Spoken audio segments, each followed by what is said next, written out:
1937 में पढ़ा था। अब उसमें पढ़ना क्या था? तो पढ़ने वाला जो काम था वो बच्चे अशोक ने कौन सी लिपि लिखवाई थी उसी को पढ़ना था। और अशोक ने अपने शिलालेखों में 4 प्रकार की लिपि का प्रयोग किया था। कौन कौन सी? एक लिपि याद कर लेना, ब्राह्मी, खरोष्टी, ग्रीक और अरमाइक। तो 4 प्रकार की बेटा लिपि का प्रयोग अशोक ने अपने शिलालेखों में करवाया था, ब्राह्मी, खरोष्टी, ग्रीक और अरमाइक। और सबसे खास बात यहां पर मैं आपको यह बता दूं कि ब्राह्मी लिपि कहां की थी? तो याद कर लेना इंडिया की।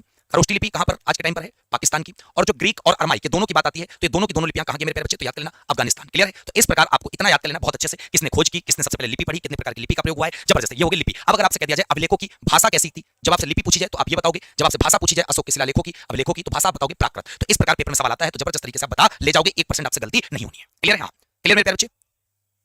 अच्छा हो, चला देंगे बेटा। अगर आप होमगार्ड की तैयारी करो तब भी क्लास महत्वपूर्ण है, आपके पेपर में 100% फंसेगी। ठीक है, चलो क्लियर मेरे प्यारे बच्चे? जबरदस्त तरीके से समझ में आ रहा है मेरे प्यारे बच्चे?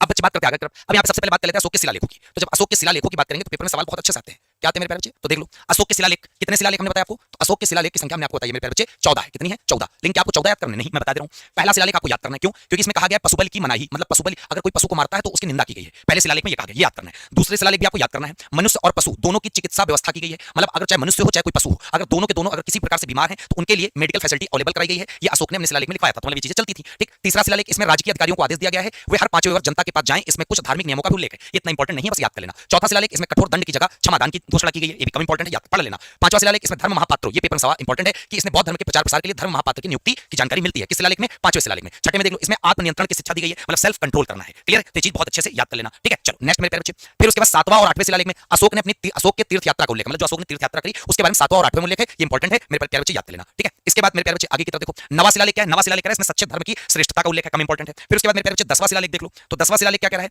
तो 10वां शिलालेख बहुत अच्छे से याद कर लेना, कह रहा है इसमें अशोक ने आदेश दिया राजा तथा उच्च अधिकारी हमेशा प्रजा के हित में सोचे, ये भी कम इंपॉर्टेंट है। 11वां शिलालेख, इसमें धर्म की व्याख्या की गई है, तो ये चीज जरूर याद कर लेना, धर्म वाली चीज जरूर। 12वां, इसमें सभी धर्म की समानता की बात कही गई है, धर्म मतलब वही धर्म की। 13वां शिलालेख स्टार बना हुआ है, स्टार मोस्ट इंपॉर्टेंट है। क्यों? इसमें कलिंग युद्ध के वर्णन किया गया 261 बीसी में। ठीक। और अशोक के हृदय परिवर्तन की बात कही गई है। यहीं से हमने कहा था कि इसमें करीब 1 लाख सैनिक मारे गए थे और 1.5 लाख सैनिक घायल हुए थे, किसमें? कलिंग के युद्ध में। जिसके बाद अशोक का पूरा एक प्रकार से क्या हो गया था? मूड परिवर्तन हो गया था, हृदय परिवर्तन हो गया था, जिसकी वजह से उसने युद्ध में कभी भी शस्त्र न उठाने की बात कर ली थी। तभी कहा जाता है विश्व का पहला सम्राट जिसने शस्त्र को त्यागा था, तो उसका नाम था अशोक, याद कर लेना। ठीक। इसी में 5 यूनानी राजाओं के नामों का उल्लेख है जहां उसका धर्म प्रचार हुआ। तो बस 13वां शिलालेख इसलिए मोस्ट इंपॉर्टेंट है। ठीक है। फिर 14वां शिलालेख, 14वां शिलालेख बस ये लिख लेना, अशोक ने जनता को धार्मिक जीवन बिताने का आदेश दिया कि जो जनता है वो धार्मिक जीवन जिए, धर्म के प्रति अपना वो करे, जीवन निर्वाह करे, बस ये बात कही। तो इतना कम इंपॉर्टेंट है। तो ये अशोक के पूरे 14 शिलालेख हमने टिक भी बता दिया है, कौन सा इंपॉर्टेंट है कौन सा इंपॉर्टेंट नहीं है। फिर उसके बाद बात आती है मेरे प्यारे बच्चे अशोक के कुछ ऐसे शिलालेख हैं जो छोटे शिलालेख माने जाते हैं और पेपर में सवाल आता है कि कौन सा शिलालेख किस राज्य में है। ठीक। ये शिलालेख मतलब स्थान वाइज है, याद कर लेना। वो 14 शिलालेख थे लेकिन कौन कहां पर है ये बात आती है। जैसे साहिबाजगढ़ी मोस्ट इंपॉर्टेंट है, कहां पर है? पाकिस्तान में, पेशावर। मानसेहरा कहां पर है? तो आप बता सकते हो पाकिस्तान में इंपॉर्टेंट है, दोनों पाकिस्तान के तो इंपॉर्टेंट ही है। ठीक है। कालसी कहां है? उत्तराखंड में। गिरनार गुजरात में, ये जरूरी है। धौली व जोगड़ा उड़ीसा में। एरण व रूपनाथ मध्य प्रदेश में। राजुल मंदसौर मध्य प्रदेश में। तो चारों याद कर लेना, मंदसौर, राजुल, एरण, रूपनाथ। सुपारा और सुरा महाराष्ट्र में। हरिराम बिहार में। भब्रू राजस्थान में।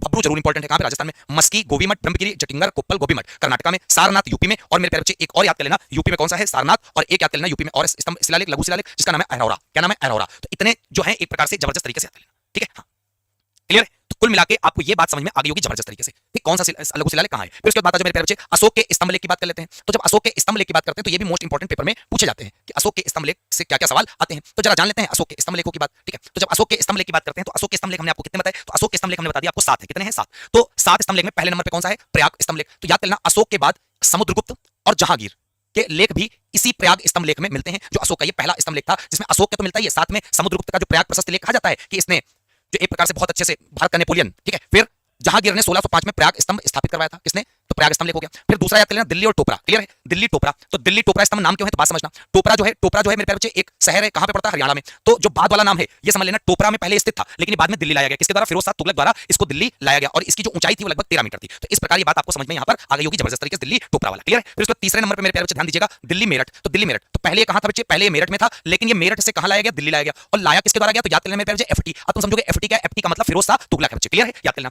अब अन्य स्तंभ है वो डायरेक्ट याद कर लो। रामपुरा स्तंभ कहां है? 4 नंबर पे बिहार में। लौरिया आर्यराज कहां? बिहार में। लौरिया नंदनगढ़ कहां? बिहार में। सारनाथ स्तंभ का 4 सिंहों की मूर्ति और सारनाथ स्तंभ यूपी में पड़ता। और एक याद कर लेना संकिंसा स्तंभ। संकिंसा कहां पर है? यूपी में। क्लियर होगी बात? याद कर लेना जो सारनाथ वाला वो स्तंभ लेके नहीं माना जाता, 4 सिंह की मूर्ति से हमने आपको ये पढ़ा दिया है। क्लियर है? जबरदस्त तरीके से आपको बात समझ में आ गई होगी, बेहतरीन तरीके से। क्लियर है? चलो तो बच्चे बहुत जबरदस्त तरीके से इतनी बात आपको क्लियर हो गई होगी। ठीक है। चलो नेक्स्ट मेरे प्यारे बच्चे मौर्य प्रशासन के बारे में जरा देख लेते हैं। देखिए जो आपके लूसेंट का इंपॉर्टेंट पॉइंट है सारे पॉइंटों को मैं आपको कंप्लीट कराऊंगा, कोई भी पॉइंट आपको छूटने नहीं दूंगा। ठीक है? हाँ कोई भी पॉइंट आपको छूटने में नहीं दूंगा, ये चीज आपको याद कर लेना है। क्या? चलिए पहले नंबर पे है न्याय व्यवस्था। न्याय व्यवस्था मौर्य प्रशासन में क्या थी? तो कौटिल्य के अनुसार राजा जो होता था, राजा वो न्याय का सर्वोच्च अधिकारी होता था। अगर तुमसे कह दिया जाए मौर्य साम्राज्य में न्याय देने का सबसे बड़ा अधिकारी कौन होता था? तो वो होता था राजा। क्लियर है? याद कर लेना मेरे प्यारे बच्चे। क्लियर है? चलिए अशोक का 7वां अभिलेख न्याय व्यवस्था से संबंधित है, ये मौर्य साम्राज्य के न्याय व्यवस्था से। इसमें सुनवाई में धर्मयुक्ता, दया और न्याय का उल्लेख है, कम इंपॉर्टेंट है। अशोक ने अपराधियों को दंड के स्थान पे क्षमा देने की नीति अपनाई थी। कितना प्यारा सा सवाल है। अगर अपराध कोई करता था मौर्य साम्राज्य में तो मेरे प्यारे बच्चे उसमें अशोक क्या करता था, अशोक जो करता था बहुत अच्छे से याद कर लेना, दंड नहीं देता था, वो दंड की जगह क्षमा दे देता था। क्लियर है? उसके बाद मेरे प्यारे बच्चे यहां पर जो अगला आएगा वो जो